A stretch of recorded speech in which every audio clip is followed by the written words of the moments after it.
Assalamualaikum, selamat siang, salam rahayu. Ini ada obrolan dari teman-teman kita di platform sebelah. Membahas soal Tengku Kori, ada juga si Arya, dan juga bisa dibilang nyerempet ke Wafi. Obrolan ini bisa dibilang obrolan orang-orang yang sangat mengetahui tentang Kori, mengetahui tentang tesis, pokoknya orang akademik. Di sini juga disindir soal perkataannya si Arya, yang mengatakan tesis GIM itu tesis abal-abal.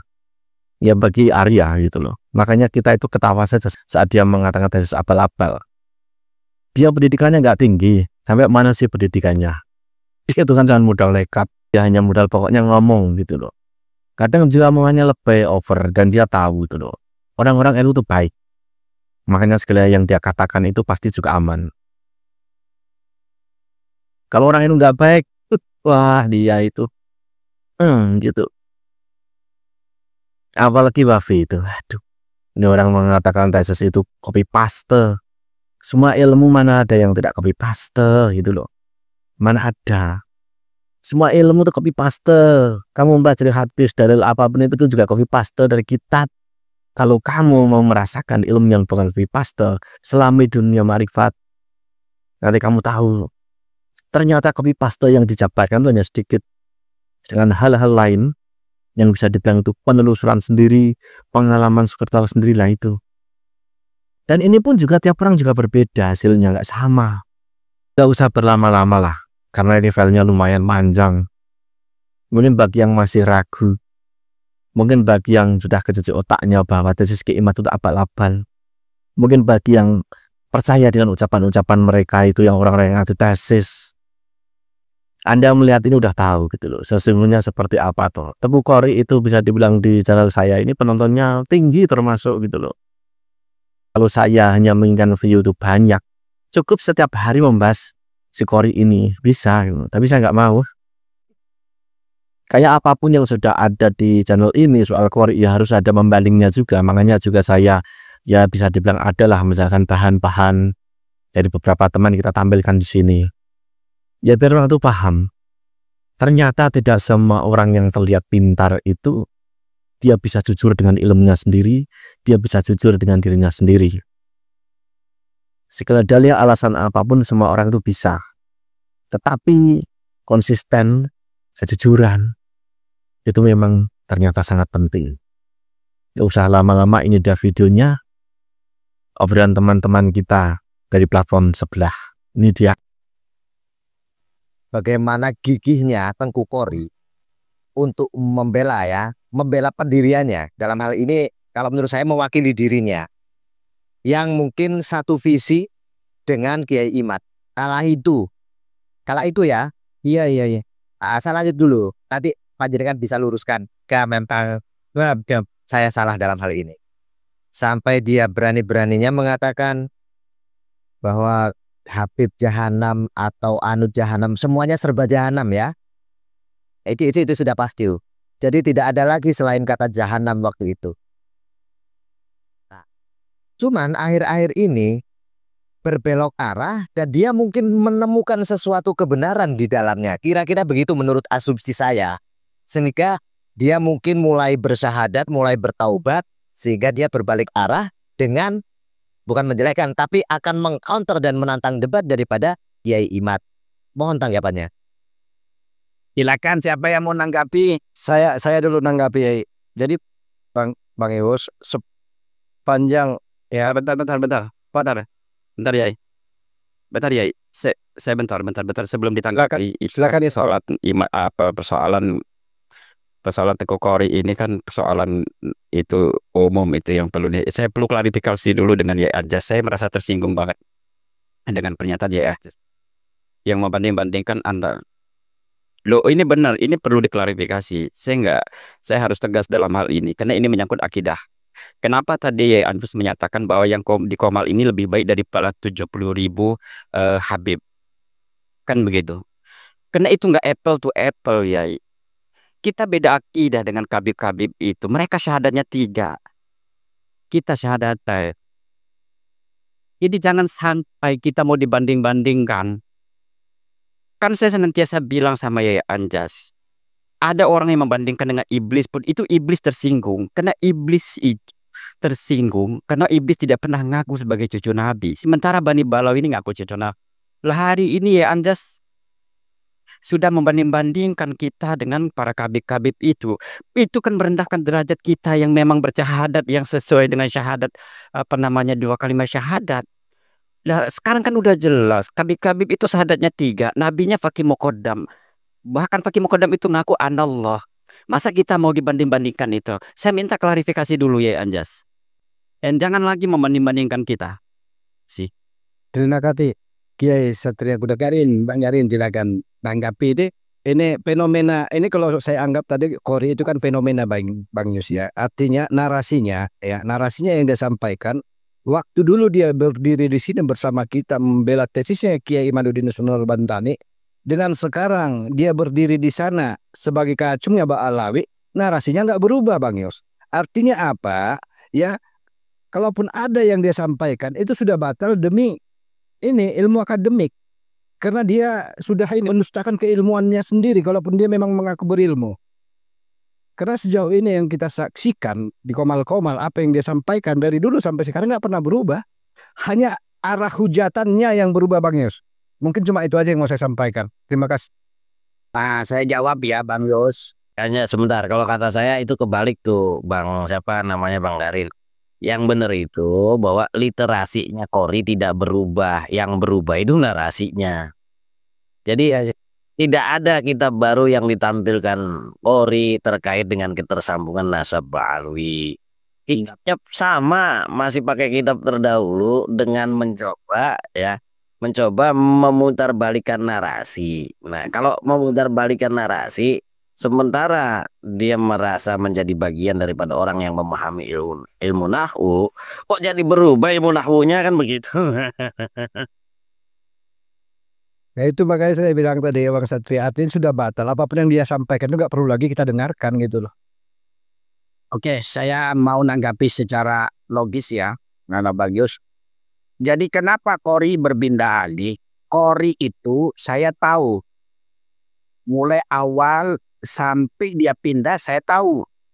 Satu, ada keirian dan ada tidak keterimaan dengan adanya Qori tidak dijadikan ketua PWI. Gitu loh. Lalu dia itu tidak pernah dijadikan ketua dari petisi Merah Putih. Jadi dia maunya menjadi ketua. Akhirnya dia berbalik arah. Sekarang dia menjadi ketua Bangladesh. Kumpul dengan Ba'alawi gitu loh. Itu aja. Kenapa? Karena setelah ketika Qori naik ke Komal saya, berdua ini, saya bilang ayo kita diskusi. Tapi dengan syarat, pakai kejujuran. Jangan ada dusta dalam mengkaji kitab. Apa dia katakan? Anjas, kamu itu adalah korban daripada seks Jepang, dia bilang. Ya, saya mendengar itu dan mengikuti itu. Lanjut. Dan ini Yai Satria Kuda ini salah satu orang yang sudah kebal menghadapi omongan-omongan seperti itu dari rombongannya Qori kalau naik di Komal sebelah. Saya itu jadi sering naik pitam gara-gara Yai Satria Kuda Putih ini. Beliau yang naik di atas, saya yang di bawah yang emosi ini. Saya tidak marah dikatakan seperti itu, saya tidak marah dan saya tidak balik dengan ucapan yang tidak benar. Tetapi yang fakta dan real, ketika pemakaman palsu di Mojokerto, 13 pemakaman palsu itu ternyata ditemukan hanya sepasang gigi. Lalu sepasang gigi itu dites DNA ternyata LM20, Mak. Itu giginya Qori.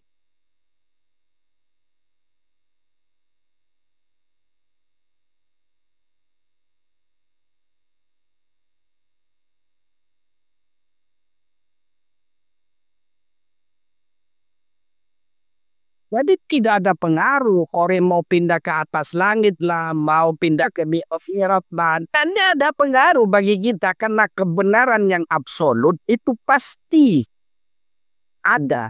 Betul. Saya di sini tidak dalam rangka berpengaruh atau tidak? Halo, Yai.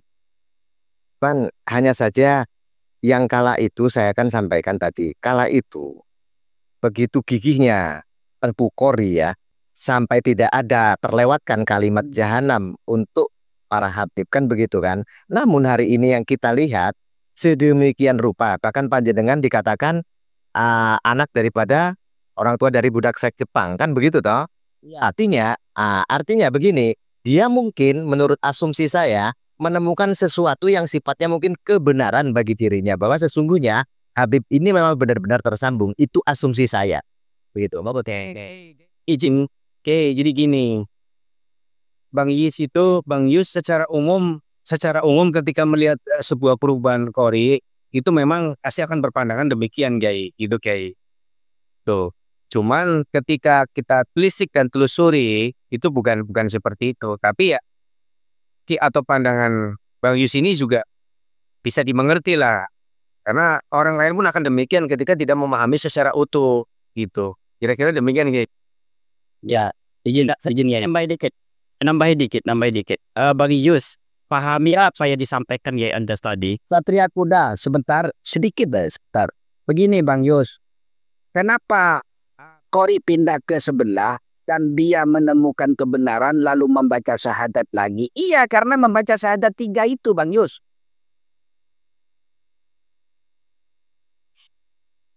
Ya, Bang Yus, saya nambahin dikit aja. Apa yang disampaikan Anjas tadi. Ya, Anjas sini kita udah anggap guru di sini. Dia itu tahu kapan Kori itu mendukung Kiai Iman. Tahu juga kapan Tengku Kori itu keluar dan mendukung Mbak Alawi. Termasuk tahu juga kapan Kori itu akan kembali lagi ngedukung tesis Kiai Iman. Nah, jadi apa gerak-gerik hatinya Tengku Kori itu sebetulnya ya Anda sudah tahu. Nah, jadi nggak usah tanyakan tentang siapa Tengku Kori, kenapa sikapnya Tengku Kori itu dengan room ini, karena ya Anda lebih tahu tentang Kori. Harap dipahami itu. Oke, jadi begini Bang Yus, mengenai Tengku Kori, saya dulu itu kan boleh dikatakan asistennya lah. Setiap kali dia itu naik ke room itu saya selalu berusaha untuk hadir di sana kan.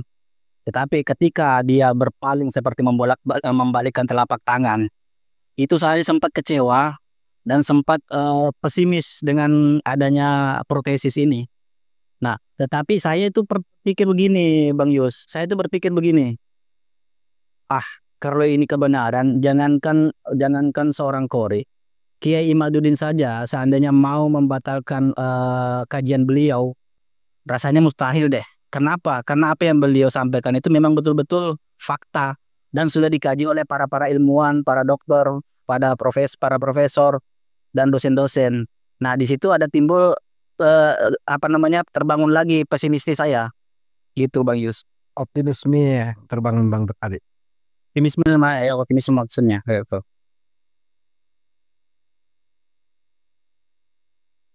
Moga tinggalkan lagi, masih ada yang mau nanggapi, silakan. Udah selesai karena Kori udah baca syahadat karena Anda. Betul itu. Tidak sama sekali. Karena syahadat kalimat 2 syahadat lalu dia pindah ke sana membaca 3 kalimat syahadat. Wah, angel. Iya. Oke, Kiai Anjas yang terhormat, Kiai Wo, Bang Yus, Bang Naril, Bang Satria, Kiai Pongput, mohon kiranya izin kami ada kepentingan, semoga semua senantiasa dalam lindungan Allah kepada ini. Bila ada narasi atau perkataan yang kurang berkenan dan tidak pada tempat, mohon dibukakan pintu maaf seluas-luasnya. Tetap semangat, kita bersatu. Allahu Akbar. Terima kasih. Wassalamualaikum warahmatullahi wabarakatuh. Ya, aku mohon maaf ya Jas ya. Jadi gini, Bang Yus paham ya tentang sebuah karya ilmiah yang ditulis dengan menggunakan metodologi penelitian. Ya Bang Yus, paham ya? Oke. Nah, apa yang dimaksudkan Bang Yus, pertanyaan Bang Yus tadi itu kan menurut Gus Arya yang konon katanya si Yanto bahwa tesis Kiai Iman ini merupakan tesis abal-abal, kan begitu? Nah, padahal kan kita tahu bahwa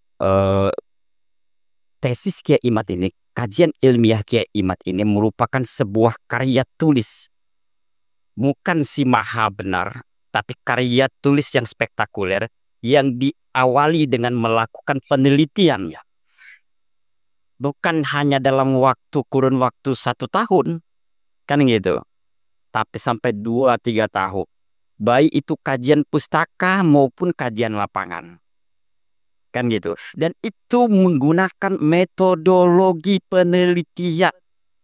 Kita tahu bahwa Kiai Imad itu memang sarjana pasca sarjananya, ya kan?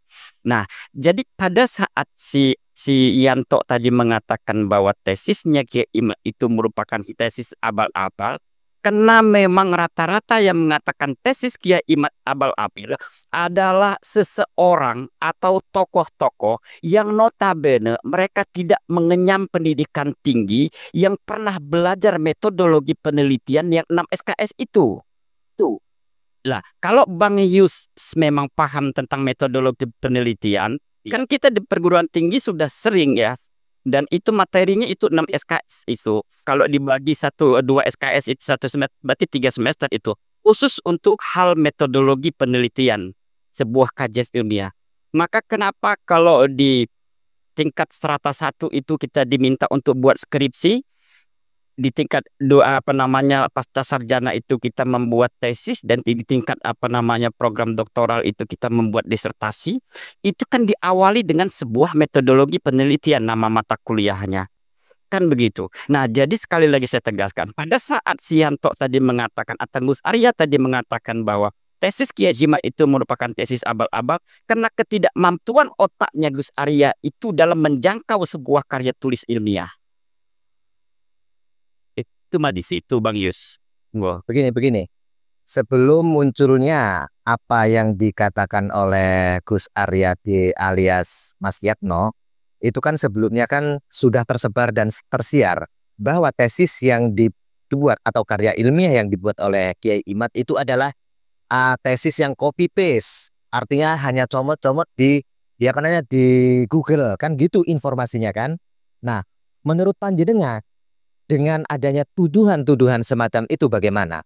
Comot sana, comot sini, comot sana, comot sini. Termasuk Tengku Polri juga mengatakan demikian. Saya sempat mendengar itu. Monggo. Saya jawab dulu, Kang Arif. Kang Arif, biar saya luruskan. Jadi gini. Kenapa dari awal tadi, mohon maaf ya Bang Yus, saya tanyakan apakah Bang Yus paham dengan sebuah metodologi penelitian. Di dalam sebuah karya tulis ilmiah itu ada namanya muraji atau footnote, catatan kaki.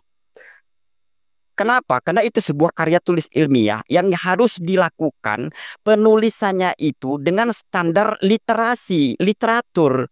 Misal rujukannya kitab apa. Nah, itulah namanya footnote. Jadi bukan copy paste. Betul copy paste pada saat ada kutipan langsung. Misalnya contoh, ada kalam seseorang yang memang tidak boleh dipenggal satu kalimat pun. Itu namanya kutipan langsung. Dan itu di bawahnya, di atasnya itu dikasih kode footnote-nya. Misalnya 1 dikasih tanda petik, tutup kurung. Nah, catatan kaki itulah yang ditulis di bawah, di bagian pojok kiri, itu namanya footnote. Nah, karena memang mereka yang menuding tesis Kiai Imad ini abal-abal tidak paham dengan cara membuat sebuah karya tulis yang mewajibkan untuk ada footnote, ada catatan kaki, maka mereka framing lah itu sebuah karya tulis yang abal-abal.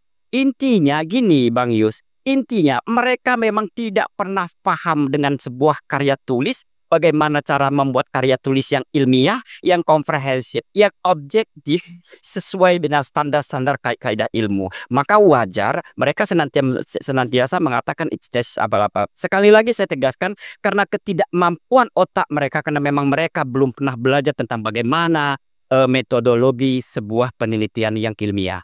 Monggo dilanjut. Saya tambahkan sedikit Bang Yus. Mohon maaf Bang Yus, izin dulu sebentar. Bang Yus, saya mau tanya dulu Bang Yus, dari apa yang jenengan ikuti tentang polemik nasab ini dan dari apa yang teman-teman tadi jelaskan di sini Bang Yus, apakah saya mau tanya Bang Yus, Bang Yus tahu enggak apa yang menjadi pokok permasalahan atau polemik nasab dari Ba'alawi ini, tahu enggak Bang Yus?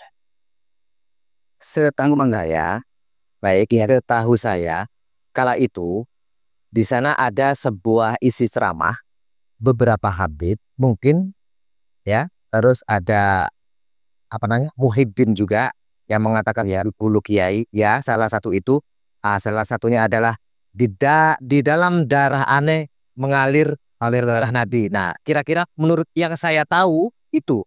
Monggo. Jadi begini Bang Yus, begini ntar saya sambung dulu. Begini Bang Yus, mungkin Anda belum terlalu paham apa yang menjadi pongkol permasalahan tentang polemik nasab Mbak Alawi ini. Berisik lagi. Boleh. Yus, boleh. Jadi begini Bang Yus, pongkol permasalahan nasab Mbak Alawi ini adalah sosok yang bernama Ubaidillah yang merupakan cikal bakal atau pongkol nasab daripada Mbak Alawi atau para habaib ini. Nah, menurut sejarah setelah diteliti yang namanya Ubaidillah ini yang katanya kan lahir abad ke-4 tuh. Sampai abad ke-9 ini orangnya tidak ada. Adanya timbul di abad ke-9. Itu pun dicatat oleh salah seorang habib yang bernama alias Sakron, dan satu-satunya kitab yang menyebutkan itu adalah kitab Al-Burqatul Isidah. Itulah yang menjadi permasalahannya. Itulah pongkol permasalahannya. Yang lain tidak berbicara Itu Bang Yus. ya dikit kayak biar ada bing. Kalau yang nggak berbicara Jadi itu Bang Yus perlu dipahami Bang Yus. Jadi dia mengatakan bahwa Ubaidillah itu anaknya Ahmad bin Isa. Kalau Ahmad bin Isa kan sudah dipastikan tuh. Tidak ada perbedaan, tidak ada pertentangan bahwa Ahmad bin Isa itu adalah keturunan atau zuriyah daripada Rasulullah. Tetapi Ubaidillah ini yang merupakan pongkol nasabnya para habaib tidak terkonfirmasi. Hanya pencantoran saja yang katanya lahir abad ke-4, tetapi tidak ada yang menyebutkan Ubaidillah itu. Adanya dalam kitab internalnya para Ba'alawi. Pernah mendengar demikian Bang Yus? Monggo. Alhamdulillah saya sudah memahami dan sudah mendengar hal itu. Mohon maaf jika saya pegang bukan hanya izin setengah menit atau Ubaidillah izin yang dihapus. Sebentar Kang, sebentar. Ya, itu sebagai putra Said Ahmad yang tidak terkonfirmasi, tetapi ya hijrahnya Said Ahmad bin Isa dari Basrah ke Hadramaut pun tidak terkonfirmasi. Lanjut. Ini izin setengah menit ya. Saya ingin menanggapi apa yang disampaikan oleh Gus Arya dan Bang Qori. Semua anggapan Gus Arya dan Bang Qori sudah dibantah oleh Bang Qori sendiri dengan mengakui bahwa apa yang disampaikan oleh Kiai Imad itu sebuah tesis. Artinya apa? Bang Qori akan membuat antitesis. Jadi selesai polemik tentang apakah itu tesis atau bukan tesis. Oke? baik. Baik. Saya menjawab Mas Aril barusan ya. Kalau saya ditanya sejak kapan saya mengikuti polemik nasab ini, mohon maaf, saya 3 tahunan. Dari mulai masuknya saya di roomnya Ustadz Zaini, terus Kang Kiai, itu saya artinya itu sudah mengikuti ya. Di sana ada Habib Apentador, di sana ada Bang Zamil dan lain-lain lah ya, semuanya itu saya mengikuti. Cuman posisi saya tuh masih tetap berdiri di tengah sampai hari ini. Saya tidak berpihak kepada siapapun. Cuman saya pertegas lagi, saya protesis. Sampai hari ini saya protesis. Karena apa? Masih belum ada yang bisa menjawab. Itu menurut pengertian saya. Makanya di Qomal ini saya akan mempertanyakan apa-apa yang beredar di luar. Saya selalu ngikutin kok, walaupun saya nggak naik. Nggak naiknya saya itu saya tahu diri. Ketika di Qomal itu ramai berbicara masalah kitab, dan saya bukan orang yang bisa membaca kitab, maka saya hanya di bawah. Tidak berkomentar, tidak menulis komentar, tapi hanya mengikuti saja. Karena saya nun sewu, saya tahu diri. Tapi berhubung hari ini saya itu dinaikin, saya akan berbicara secara umum yang saya ketahui. Salah satunya adalah hal-hal yang pernah saya lihat, pernah saya dengar. Terima kasih sudah mampu menjawab pertanyaan saya. Mungkin netizen juga akan bisa memahami apa yang menjadi jawaban panjenengan semuanya. Terima kasih. Oke, Bang Yus. Jadi apakah sampean sudah pernah mendengar tentang ketersambungan nasab Ubaidillah yang bisa membuat Anda masih ragu-ragu begitu? Kalau saya sih gini Bang Yus, secara ilmiah, secara logis ya, orang yang lahir abad ke-3 tetapi tidak ada catatan sejarahnya, tidak ada karyanya, tidak dikenal sampai pada abad ke-9, tidak tahu sosoknya apa dan bagaimana, itu rasanya mustahil kalau dikatakan sebagai zuriat Rasulullah. Yang kemudian anak cucu keturunannya itu katanya masyhur begitu. Nah, kira-kira Bang Yus sudah pernah tidak mendengar ada bantahan daripada keberadaan Ubaidillah ini? Monggo Bang Yus. Sampai detik ini, pertanyaan saya juga itu berpikir secara rasional, berpikir secara logika, bagaimana mungkin 500 tahun orang terdahulu bisa diakui oleh setelahnya? Itu bagaimana ceritanya? Lah itu pertanyaan saya, Mas. Pertanyaan saya. Kok iso yo 500 tahun yang lalu bisa diakui? Oh, aku iki putune Ubaidillah. Ya kan? Berdasarkan ini, namun ada yang meneliti itu tidak tersambung. Nah, itu pertanyaan saya itu sampai hari ini juga itu. Namun anehnya, saya sebut lagi nama seorang tokoh yang dalam hal ini adalah Gus Wafi. Silahkan datang ke rumah, saya kasih makan, saya kasih kopi. Artinya mungkin dia akan menjelaskan sesuatu ketersambungan itu. Nah, itu menurut saya gitu loh. Artinya pertanyaan saya sama seperti pertanyaan panjenengan, dan itu sudah 2 tahun yang lalu pertanyaan itu. Nggih. Menanggapi boleh Bang. Iya teman, sebentar habis ini sampean. Mungkin begini, ketika Wafi menyatakan, ayo ke rumah, debat, saya kasih kopi, saya kasih rokok, saya kasih mak.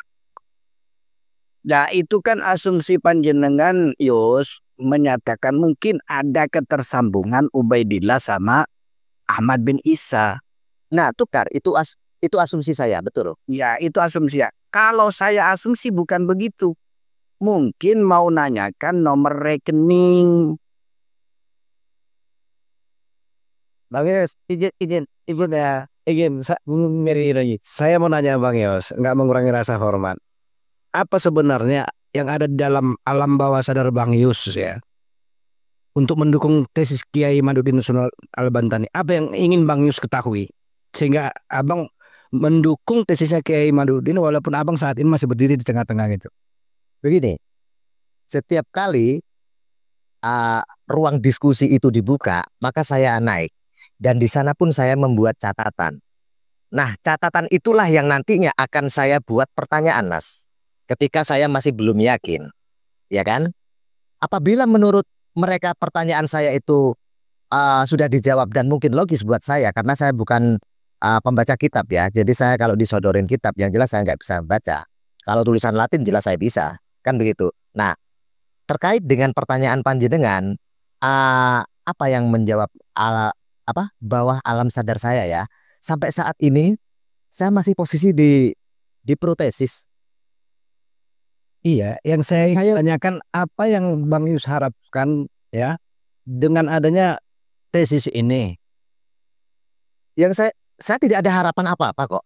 Yang jelas mungkin ini suatu keilmuan yang sebelumnya saya tidak tahu menjadi tahu. Itu saja. Oh, ternyata Habib itu bukan zuriat Nabi. Oh, ternyata Habib ini benar-benar zuriat Nabi. Hanya itu keingintahuan saya. Misal gini loh. Begini Bang Dari, ya Anjas enggak. Maaf, saya ini belum selesai. Artinya saya ini sedang diskusi umum ini dengan Bang Yus. Artinya Bang begini. Bang Yus kan mendukung tesis. Tapi Bang Yus mengaku bahwa dirinya berdiri di tengah-tengah. Maksudnya berdiri di tengah ini adalah sikap sosial atau dari ini secara sisi intelektual? Sikap berdiri saya di tengah-tengah itu tentang keraguan-raguan. Alasannya apa kok bisa masih ragu? Loh, soalnya sekarang masing-masing mengklaim. Kedua belah pihak ini saling mengklaim dengan dalilnya masing-masing. Itu yang membuat saya masih berdiri di tengah-tengah. Walaupun saya itu pro dengan tesis Kiai Imad itu dari 3 tahun yang lalu.